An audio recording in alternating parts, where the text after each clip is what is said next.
YCP regional coordinator Vijay Sai రెడ్డికి ఇప్పుడు కొత్త సవాళ్లు ఎదురవుతున్నాయి. గతంలో చక్రం తిప్పిన ఈ నేత ఇప్పుడు ప్రాభవం కోల్పోతున్నారు. విజయ్ సాయి వస్తే పార్టీ నేతలు ఆ ఛాయలకు కూడా వెళ్లడం లేదు. వైసీపీలో అలాంటి పరిస్థితికి కారణాలేంటి? కూటమి ప్రభుత్వ టార్గెట్లో ఉండడంతో విజయ్ సాయి రెడ్డి వెంట ఉంటే నష్టమే ఎక్కువని పార్టీ నేతలు భావిస్తున్నారా? అందుకే విజయ్ సాయి రెడ్డి రమ్మన్న నేతలు దూరంగా ఉండే పరిస్థితి వచ్చిందా? వివరాలు ఇన్సైడ్ స్టోరీలు చూద్దాం.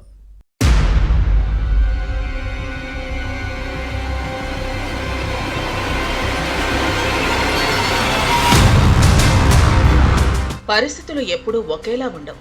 అలా ఉంటాయని అధికారంలో ఉన్నప్పుడు చెలరేగిపోతే ఆ తర్వాత ఫలితం అనుభవించక తప్పదు. వైసీపీ ఎంపీ విజయసాయిరెడ్డి విషయంలో ఇప్పుడు ఇదే జరుగుతోంది. ఫ్యాన్ పార్టీ పాలనలో ఉత్తరాంధ్ర జిల్లాల రీజనల్ కోఆర్డినేటర్ గా పనిచేసినప్పుడు ఈయనదే హవా. ఒక దశలో ఎంపీ చెప్పిందే శాసనం అన్నట్టుగా సాగింది. ఇక అధికారులైతే విజయసాయిరెడ్డి అడుగులకు మడుగులెత్తేవారు. చెప్పిన దానికి ఎక్కడా అడ్డు చెప్పకుండా కళ్లు మూసుకుని ఫైళ్లపై సంతకాలు పెట్టేవారన్న విమర్శలు ఉన్నాయి.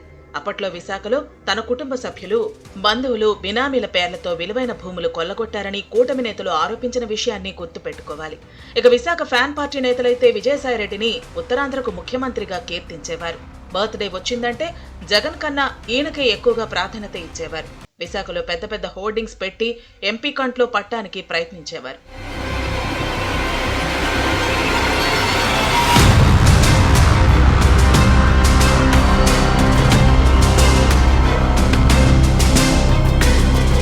విజయసాయిరెడ్డిపై వచ్చిన తీవ్రమైన ఆరోపణలు నిజమే అని తాడేపల్లి ప్యాలెస్ పెద్దలు తెలుసుకుని సీరియస్ అయ్యారని అప్పట్లో ప్రచారం జరిగింది.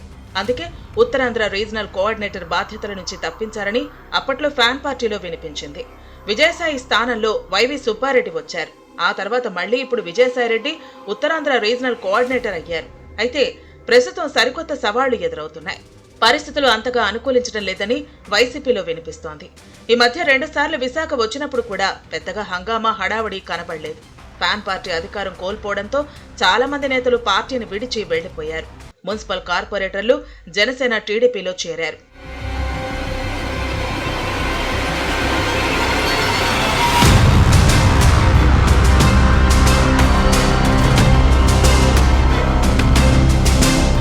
గతంతో పోలిస్తే ఈసారి సాయిరెడ్డి హవా పెద్దగా కనిపించడం లేదని చెప్పాలి. ఒకప్పుడు ఈయనతో లబ్ధి పొందిన వారంతా దూరంగానే ఉంటున్నారు.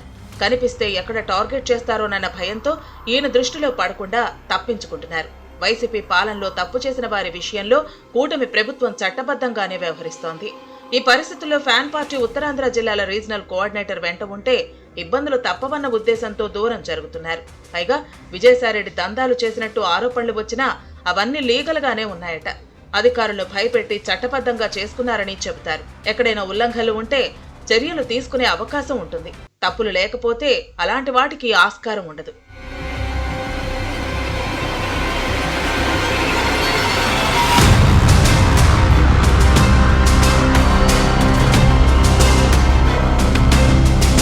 వైసీపీ ఎంపీపై భూ కబ్జా ఆరోపణలు ఉన్నాయి. దేవాదాయ శాఖ అసిస్టెంట్ కమిషనర్ శాంతి వివాదంపై కూటమి నేతలు అప్పుడప్పుడు విమర్శలు చేస్తున్నారు.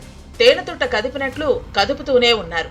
ఇప్పటికే కాకినాడ పోర్టులో రేషన్ రైస్ అక్రమ రవాణా, అలాగే సెర్చ్ వ్యవహారంలో డొంక కదిలింది. చట్టపరంగా దెబ్బకొట్టేందుకు ఉన్న అన్ని అవకాశాలను ప్రభుత్వం పరిశీలిస్తోంది. ఈ పరిస్థితుల్లో కూటమి నేతల కంటపడ్డామంటే ఆ బాణాలు తమకు గుచ్చుకుంటాయని వైసీపీ నేతలు భావిస్తున్నారు. వాటిని తట్టుకునే శక్తి తమకు లేదంటూ సైలెంట్ గా ఉండటం మంచిదని భావిస్తున్నారు. విజయసాయిరెడ్డి ఆహ్వానించినా వైసీపీ నేతలు పార్టీ కార్యాలయం వైపు రావటం లేదు.